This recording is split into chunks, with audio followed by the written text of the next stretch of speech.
Hi, Tuesday, Tuesday the 19th of April, and I hope you're all doing well. Your week has kicked off well. Please bear with me on this one. It's a bit morose going. It starts off morose, this stream of consciousness that I penned yesterday. It starts off very much sort of reflective, I suppose, of how I'm feeling at the moment. Just going through a bit of a depressive low. Just one of those things. Doesn't worry me. Doesn't surprise me. It doesn't. I'm not sitting here wondering. What it is. These things happen. I at least am fortunate enough, these days to be able to identify it, know what it is, and just like flu or whatever, I've got to sit it out and wait for it to pass, and it always does, and it will. So actually, that's a positive in itself, I suppose. Yesterday I just sat down and started penning a few words. And here they are. So I say, stick with it. About a third of it's downbeat, and then it picks up, and I suppose it ends up quite positively, to be honest.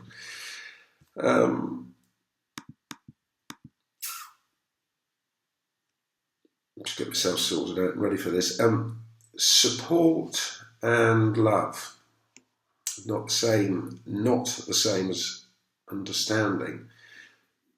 Depression is so common, and yet to the sufferer so personal and unique.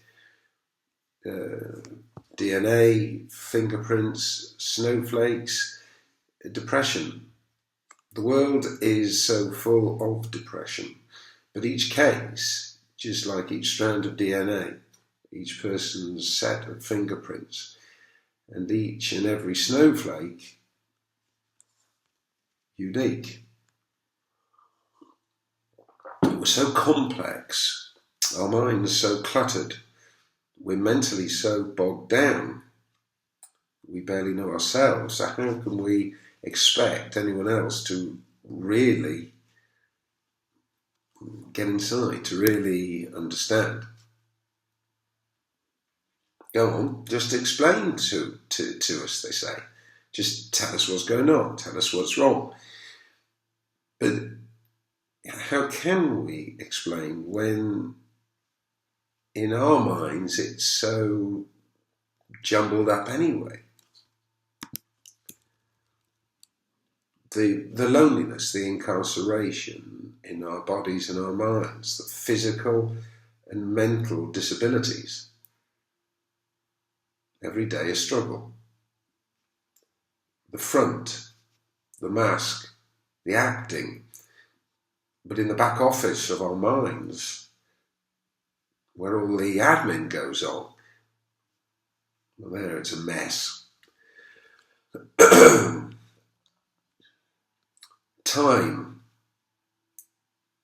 Time is like a train, and I'm not on it. It's flying past the station platform, not even stopping. It's as if the station's not even there. That said, I suppose even if the train did stop, if it did stop at the station, I don't suppose I'd get on anyway. I'd just stand there, people embarking and disembarking, station master shutting the train doors, blowing his whistle, the train moving off, and me just standing there on the platform. Everything moving, and me just standing still while everything is going on around me.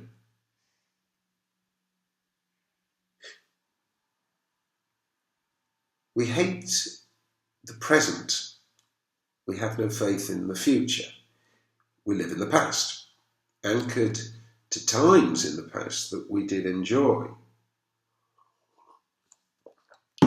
We always want to turn the clock back. We detest the day or the activity. the chaos, the movement around us, while we just stand still, not part of it. The night, that's our time. Everyone asleep, the calm. We don't want to go to bed. We don't want to go to sleep. If we go to sleep, it'll be day again. We don't want it to be day again. We spend the day looking forward to the night. When it comes, we don't want it to end.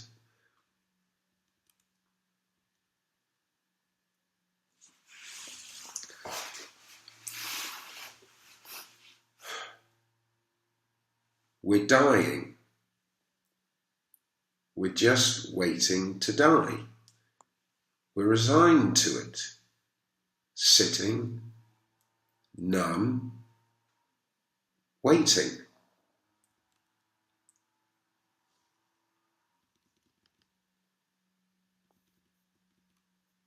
The prospect of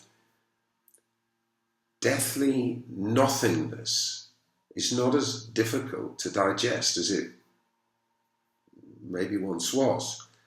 Our least tortured state is being asleep. Then, peace, nothing,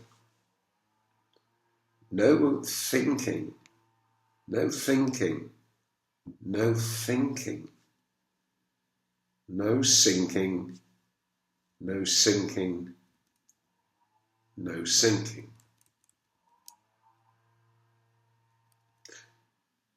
Yes, of course, being dead, the thought of not seeing family and loved ones again, that's painful, but the fact is that when we're asleep, we aren't thinking, we aren't conscious. So the thought of not seeing family and loved ones, the thought of missing them, we only have it when we're awake. When we're asleep, when we're dead, we won't have those thoughts. This is a stream of consciousness. I know that doesn't make sense, but it makes sense to me.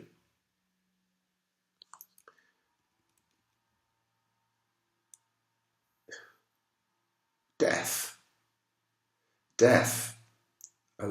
Just a long, long, long sleep. No thinking, no agonizing, no acting, and no battles.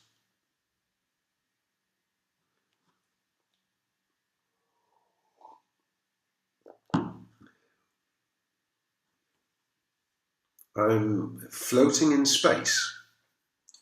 No sounds, silence, no gravity.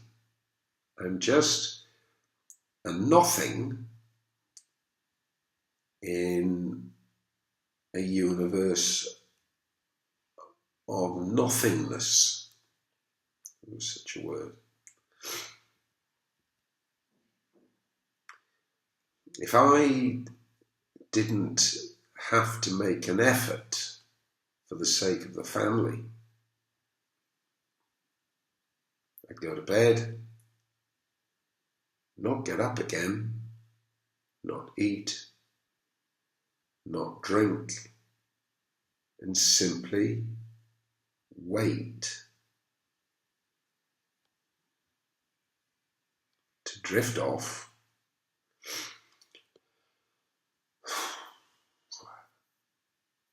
and die.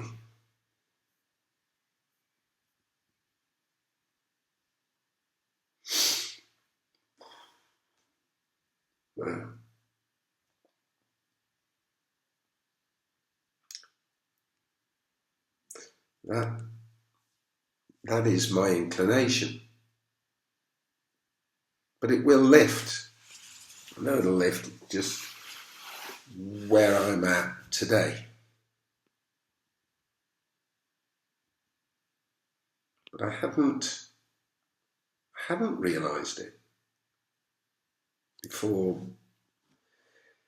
sitting here and penning these words, that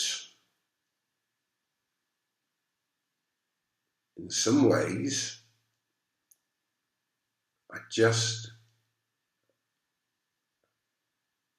that's so comfortable that I just want to close my eyes.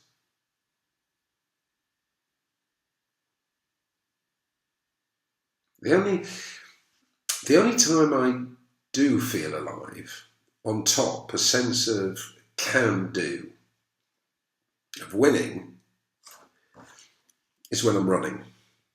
When I'm running, I'm fighting with myself and winning. All the positives. I won't give up. I won't stop running. I won't drop a gear. I won't start walking. You see, then I think to myself, what's the worst that can happen? I could keel over and die, but A, that's highly unlikely to happen, and B, if it were to happen, I wouldn't know about it. The victory over self is so liberating, invigorating, motivating, life-enhancing. It boosts self-confidence and self-esteem. And heck, I need that. There's no meds in the world that could have that effect on me. No meds that are that powerful and effective. That's when I'm fighting. Running uphill, solitary, no one around, a country road, feels either side of me. The sun directly overhead, punching me with its boxing gloves of heat. But when I'm doing that, I'm determined. I keep running, and I keep running, and I just keep fucking running, and I do win, and I do overcome, and I do beat myself. That's what I do when I do that. I beat myself.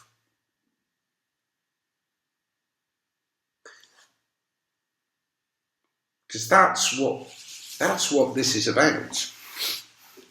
Me being my own worst enemy and having to overcome the demons that are part of me. And I have to overcome myself. And I get that sense of victory and of accomplishment, of can do.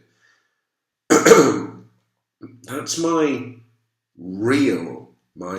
life medication. So yeah, I've got that, and I need more of it. Of course, it is addictive.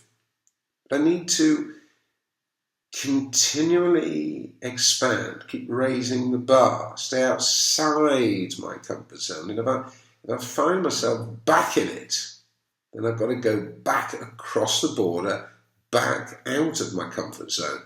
I have to keep saying to myself, asking myself, what's the worst that can happen?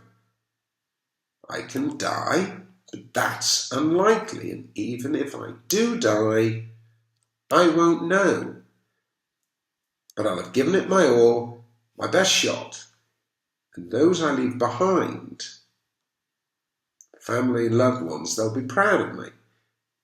I'll die a great inspirational role model.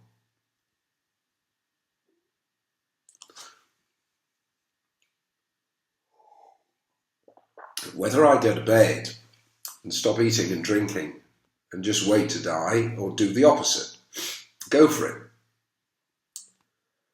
I'm going to die anyway. I'm going to die regardless. Could be today, tomorrow, next week, next year, in 10 years, whenever. I don't know. So I may as well live and then die, as opposed to die and then die again. If that makes any sense to you, it makes sense to me. I have to focus on my running, on the area, the one area of my life, where I do win. Feed on that sense of can do. Because so many times during the day, I'm saying, I can't. Get the adrenaline going, keep running, keep moving forward, keep winning, keep telling myself that the worst that can happen is I'll die. And that is highly unlikely, but that if it does, so what?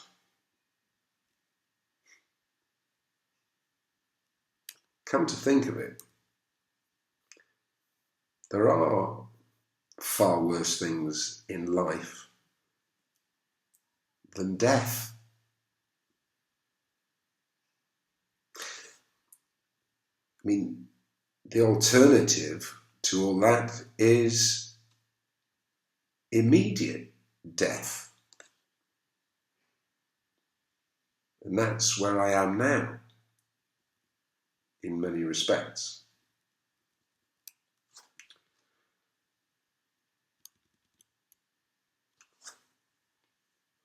A 1,000 years ago, or not quite, but it seems like it, I was working in Newcastle in England as a stockbroker. It sounds all very, but it was a very lowly position. And I wanted to work in London, in the city, Square Mile as it's called. I drove to London and I walked the streets of the Square Mile till I was offered a job. Into office after office after office, rejection after rejection after rejection, until eventually I walked into an office and met a guy who was looking for somebody who could do what I could do, and I got the job. And I guess I only got the job because I walked in at that moment. Another similar success, don't use that word very often, a few years later, I'd finished my law degree and law finals exams, but I didn't have a training contract, articles as it used to be called, job offer. So back to London, and I walked the streets into law firm, sorry, no vacancies, after law firm, sorry, no vacancies, after law firm, sorry, no vacancies, until I walked into one law firm in London's West End. I met the senior partner who just happened to be looking for a trainee, I guess, on that day. 2 years later, having stayed the course, through the ups and downs, the highs and lows, the failed exams and successful resits, I finished. I qualified. 6 years from start to finish, from day one of university to finishing the training contract, the articles, and qualifying. I did it. Then began a steep decline, a final descent into the depths of depression, but that's another story. But success, it's a word I don't hardly ever use when I'm thinking about myself, but I guess I have done it. I can do it. And I still do it now. My running, and moreover, just getting through the day without letting the mask drop it's dropped here. That can represent, it does represent a victory, an achievement. And there's my diet. That's been a success. No biscuits, no sweets, no cake, no alcohol for a year. Down from 92 to 75, 74 kilograms, 17, 18 kilograms off, almost 20%, a fifth of what was my increasing body weight. It's an achievement.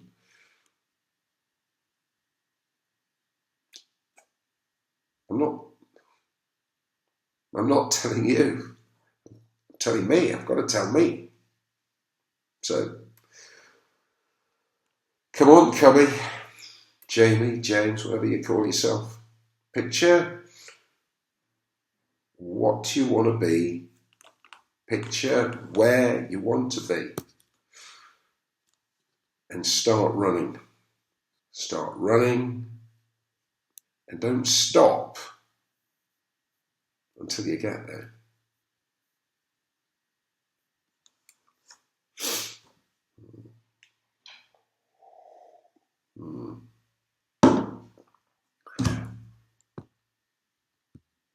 I'll leave it there. Please subscribe to my YouTube channel if you are so minded. And I will be back with you later on in the week. Bye.